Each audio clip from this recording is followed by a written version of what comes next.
36వ రోజు మరో మలుపు. క్యాన్సర్ ఓడింది, జీవితం గెలిచింది. నా ఆత్మకథ అంటూ రమణి గారు తన బుక్ లో ఈ రోజు అండి గురు కృపయాత్ర అంటూ మరొక చాప్టరు చెప్తున్నారు. చూద్దామా? గురువు చూపే దారి వెలుగు మార్గము. అతని మాటల్లో ఉంది జీవన సారం. అంధకారంలో జ్ఞానదీపం వెలిగించువారు మన హృదయంలో శాశ్వతంగా వెలిసే పరమాత్మ స్వరూపం. గురువు సన్నిధిలో గడిపిన ఒక్క క్షణం వేల యాత్రలకు సమానం. ఆ మౌనంలో దాగిన జ్ఞానం జీవితాన్ని మారుస్తుంది. అమరకంఠ ధ్యాన మహాయజ్ఞం. పత్రిజీ సాన్నిహిత్యంలో మేము 2022లో అమెరికంట ధ్యాన మహాయజ్ఞం విశాఖపట్నం నుండి నేను బయలుదేరి చెల్లి అరుణతో కలిసి అప్పటికి బ్రహ్మర్షి పితామహ పత్రిజీ ఉన్న ప్రదేశానికి చేరుకున్నాం. ఆయన ఆధ్వర్యంలో జరిగిన ఆ కార్యక్రమంలో ఎంతో శక్తివంతం అవ్వడమే కాకుండా పత్రిసర్తో ఆ 3 రోజుల్లో ఆయన సన్నిధిలో గడిపాము. మా జీవితంలో మర్చిపోలేని ఆనందకరమైన ఘట్టాలు. అలాగే నేను చెల్లి కలిసి సంజయ్ కింగ్ గారి ఆధ్వర్యంలో హిందుస్థానీ డివోషనల్ ప్రోగ్రాం ఇవ్వటం. ఆ ప్రోగ్రాంలో మేము పాడుతూనే పాటకు అందరూ ఎంతో అద్భుతంగా స్పందించి భక్తి పారవస్యంలో నృత్యం చేయటం ఎప్పటికీ మరువలేము. లే లడక్ యాత్ర. పిల్లల యొక్క ప్రోద్బలంతో లే లడక్ టూర్ ప్లాన్ చేశాము. ఆ టూర్ పత్రిసర్ ఆధ్వర్యంలో జరగటమే కాకుండా పత్రిసర్ కూడా వస్తున్నారు అని తెలిసేసరికి వెంటనే మేము కూడా ఆ యొక్క టూర్కి వెళ్ళడం జరిగింది.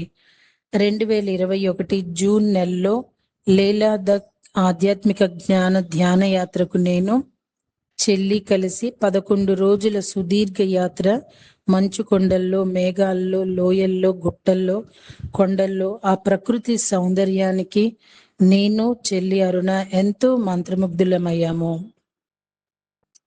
ఆ 11 రోజు యాత్రలో ఒక చోట నుండి ఇంకొక చోటుకు ప్రయాణిస్తున్నప్పుడు అప్పటికి కొన్ని రోజుల నుండి ప్రయాణం అవ్వటం వల్ల శరీరం అంతా నొప్పులతో అలసిపోయింది. నాతో పాటు చెల్లి కూడా అలాంటి సమయంలో నాకు ఒక మిరాకిల్ జరిగింది. ఆ చుట్టూ ఉన్న సమయంలో నా శరీరాన్ని తాను విడిచిపెట్టి ఇంకొక శరీర రూపంలో నేను ఒక కొత్త చైతన్యంతో కొత్త శరీరంలో బస్సులో కాకుండా నాజుగ్గా అలంకరించబడిన ఒక ఆధ్యాత్మిక వాహనం సమస్త సౌభాగ్యాలతో నేను ప్రయాణం చేస్తున్నానని కనిపించింది. ఆ కొత్త శరీరానికి నేను స్వయంగా మార్గదర్శకురాలిని. ఇలా ప్రయాణించు, నీవు స్వతంత్రురాలివి, నీవు శక్తివంతం అని నేను ఆ శరీరానికి సలహాలు ఇచ్చాను. దీన్ని గమనిస్తున్న అసలైన శరీరానికి మళ్ళీ వెళితే ఏ నొప్పి లేదు, ఏ అలసట లేదు. శరీరం ఎంతో ఉల్లాసంగా, ఎంతో శ్రావ్యంగా మారిపోయింది. ఆ క్షణం ఒక మిరాకిల్ మాత్రమే కాదు, అది నాలో నన్ను చూసిన దివ్యానుభూతి. సకల సౌభాగ్యాలతో ప్రయాణం నాతోనే చేయటం. ఎప్పుడైతే ఆ శరీరాన్ని గమనిస్తూ ఉన్నానో నా నొప్పులన్నీ క్షణంలో మటుమాయం అవ్వటమే కాకుండా ప్రకృతి సౌందర్యాన్ని ఎంతో ఉత్సాహభరితంగా కళ్ళకు కట్టినట్టు చూడగలగటం. అప్పుడు అర్థమైన విషయం ఏంటంటే మన శరీరంతో మాట్లాడుతూ శరీరానికి ఇచ్చిన ఆజ్ఞ ఇంత అద్భుతంగా పనిచేయటం ఒక అద్భుతమైన అనుభవం. లెజెండరీ శ్రీమతి కిరణ్ బేడి గారితో ధ్యానం. 2022 జూన్ 21 యోగేడో రోజు లేడా డక్ పిరమిడ్ ఓపెనింగ్ జరగటమే కాకుండా అక్కడ బుద్ధిస్ట్ మాంకులందరూ పత్రిజీని ఆహ్వానించగా అక్కడకు పత్రిజీ ఎంతో పాటు మేము కూడా ఆ ప్రదేశానికి హాజరయ్యి బౌద్ధ మాంకులతో కలిసి వారి సన్నిధిలో ఆనాపానాసతి మెడిటేషన్, అదే కార్యక్రమానికి హాజరైన పోలీస్ కమిషనర్ కిరణ్ బేడి గారితో కలిసి ధ్యానం చేయటం జరిగింది. తర్వాత ఆమె యొక్క ప్రసంగం వినటమే కాకుండా ఆమెతో ఎంతో దగ్గరగా ఫోటోలు తీయించుకొని ఆమెతో మాట్లాడటం నిజంగా గొప్పవరం. అలాగే లడక్ పురవీధుల్లో శాకాహార ర్యాలీలో కూడా పాల్గొనటం జరిగింది. అది ఒక గొప్ప అనుభూతి. కలనా జ్ఞాపకమా? అది కలలా అనిపించిన ఆ క్షణం నిజంగా నా జీవితంలో జరిగిందా అనిపించింది. కొన్ని క్షణాలు నిజంగా జరిగినవి లేక కలలో కలిసి వచ్చాయా అనిపించే అంత మధురంగా ఉంటాయి. కానీ మన హృదయంలో అవి శాశ్వతంగా జీవిస్తూనే ఉంటాయి.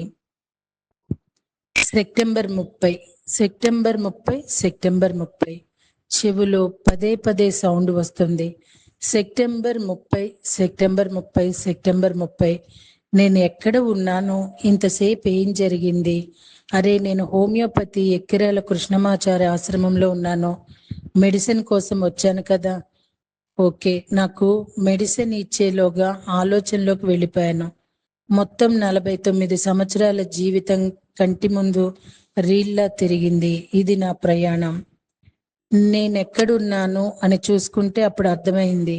ఉదయాన్నే నేను ఎక్కిరాల కృష్ణమాచార్యాల హోమియోపతి మందిరానికి వచ్చాను. ఆయన నా వివరాలన్నీ తెలుసుకుని వెళ్ళారు.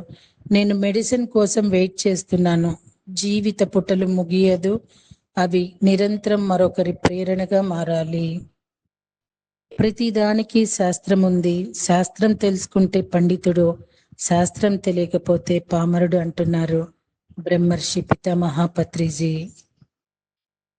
ప్రతి ముగింపు వెనుక ఒక కొత్త ఉదయం. చిన్ననాటి జ్ఞాపకాలు పుట్టల్లా నిద్రపోతున్నాయి.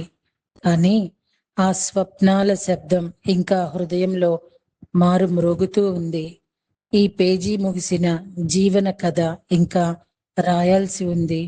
ఎందుకంటే యాత్ర కొనసాగుతుంది కొత్త ఉదయాల వైపు అంటూ మళ్ళీ ఇలా చెప్తున్నారు. మాస్టర్ ఈకే గారికి గురువైన మాస్టర్ సివివి గారికి ఆత్మ నమస్కారాలు. ఆ గురుదేవుల గురించి రోజు వినటం మొదలు పెట్టాను. ఆ మహాత్ముని కోసం తెలుసుకునే ఆలోచన మరియు తపన కలిగినందుకు నాకు నేనే గొప్పగా భావిస్తున్నాను. నమస్కారం master CVV, to you your lotus feet. Master CVV గారు 1868 ఆగస్టు 4వ తేదీ తమిళనాడులోని కుంభకోణం అనే పట్టణంలో జన్మించారు. ప్రాథమిక విద్య కుంభకోణంలో, ఉన్నత విద్యాభ్యాసం శ్రీరంగంలో జరిగింది. 12 ఏళ్ల వయసులో రుక్మిణి అమ్మతో వివాహం జరిగింది. 18 సంవత్సరాలలోపు తెలుగు, సంస్కృతి మరియు ఆంగ్ల భాషను, వీటితో పాటు ఆధ్యాత్మిక యోగ విద్యలో కూడా పరిపూర్ణతను సంపాదించారు. తన 36వ సంవత్సరంలో మాస్టర్ గారి మొదటి భార్య మరణానంతరం వెంకమ్మని వివాహమాడారు. ఆమె సహచర్యంలో మాస్టర్ గారి యోగ జీవితం మరింత పుష్పటమైంది. ఇతరులకు కూడా వ్యక్తిత్వం సాగింది.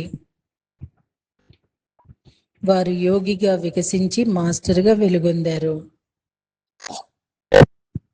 మాస్టర్ అనే మాటకు అధికారి లేక సిద్ధుడు అని అర్థము.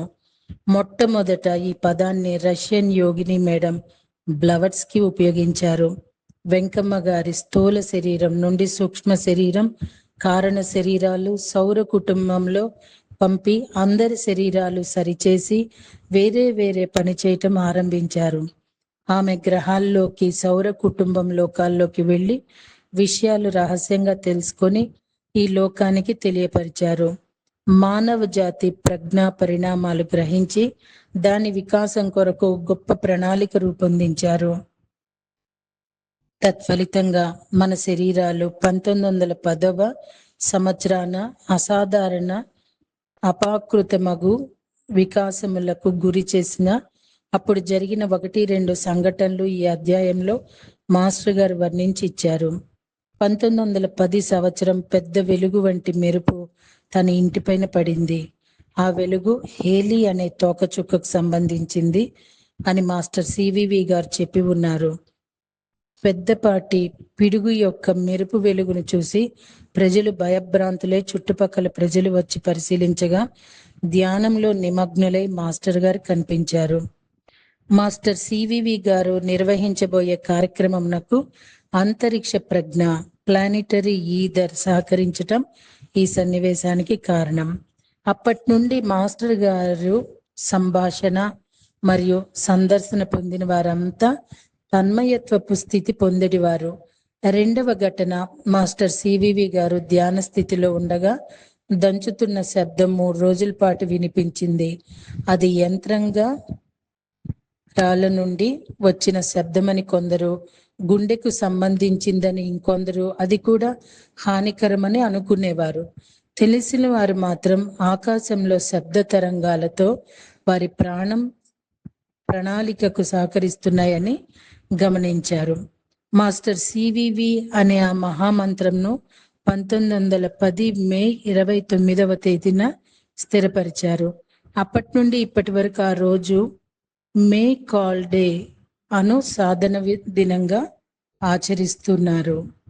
ఆ పరిమితమైన కాలం మరి ఆ యోగమును స్థిరపరిచి పరిపూర్ణ సూక్ష్మ శరీరమునకు మృత్యుంజయమును సాధించి 1922వ సంవత్సరమున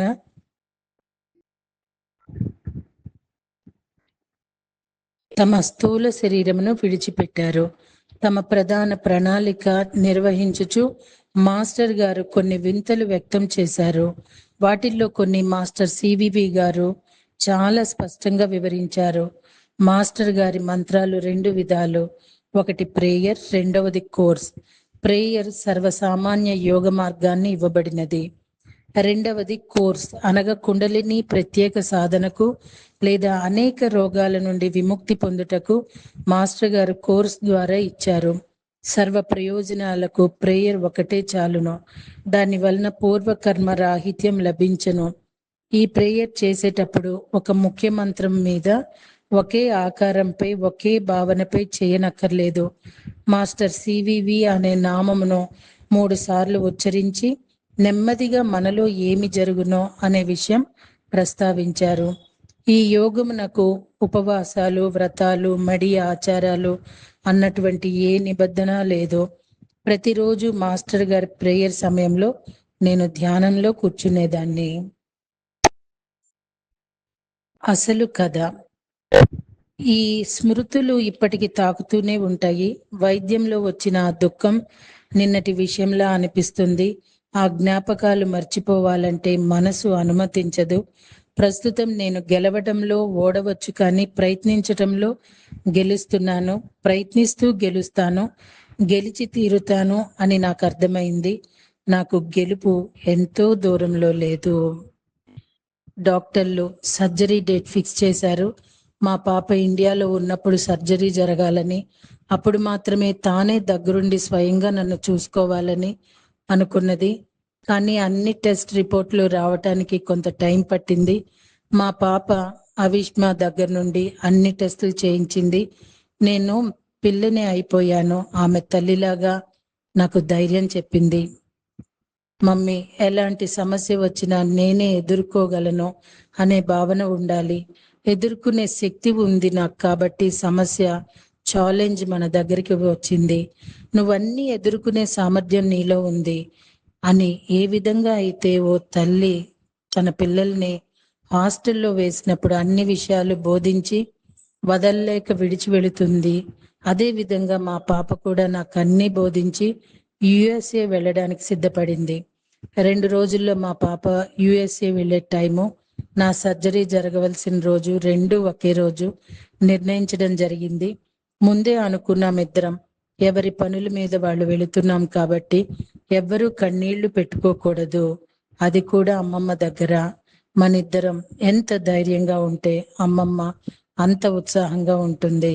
అమ్మమ్మ ఉత్సాహమే నీకు నాకు ధైర్యం కదా మమ్మీ అని చెప్తూ ఎవరి వెహికల్స్ వాళ్ళు ఎక్కేశాం.